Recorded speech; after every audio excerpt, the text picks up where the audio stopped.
Bonjour à tous, j'espère que vous allez bien. Je voudrais vous parler aujourd'hui de courbe exponentielle et vous expliquer pourquoi est-ce qu'on voit le nombre de cas infectés qui monte de manière extrêmement rapide.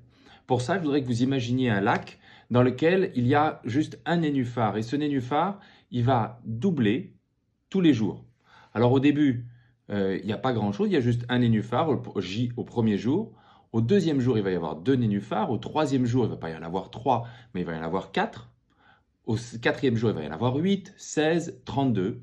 Et imaginez qu'au 60e jour, le lac va être plein en totalité. Alors ma première question pour vous, c'est quand est-ce que le lac est plein à moitié? Ça, c'est la première question. Réfléchissez, quand est-ce que le lac est plein à moitié? Intuitivement, on va se dire, c'est 60 jours, il est plein, la moitié, 30 jours, est-ce que c'est le 30e jour? Non, ce n'est pas le 30e jour.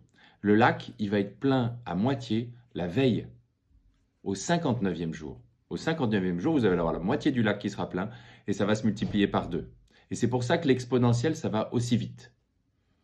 Alors, une deuxième question, un peu plus difficile, c'est quand est-ce que le lac est plein à 1%? Alors ça, c'est un petit peu plus compliqué. Est-ce que ça se passe au début, vers le 10e, 12e jour? Non, c'est au 54e jour.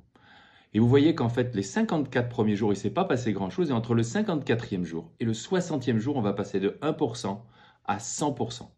Ça, c'est un facteur exponentiel 2, c'est-à-dire que chaque personne infectée va contaminer deux personnes.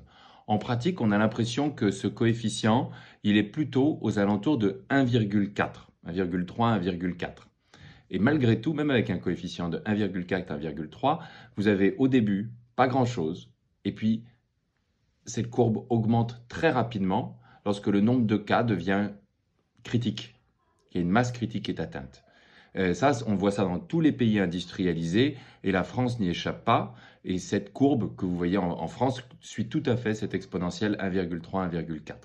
Peut-être que c'est même sous-estimé parce qu'on ne connaît pas exactement le nombre de cas puisqu'on ne peut pas tester tout le monde.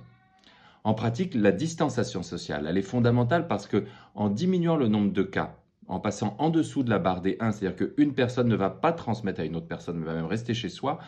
Si on passe à 0,8 par exemple, le nombre de cas va diminuer très progressivement. C'est à l'heure actuelle le seul moyen que l'on ait de lutter contre le coronavirus, puisqu'on n'a pas encore de traitement et qu'un vaccin ne sera probablement pas disponible avant 18 mois.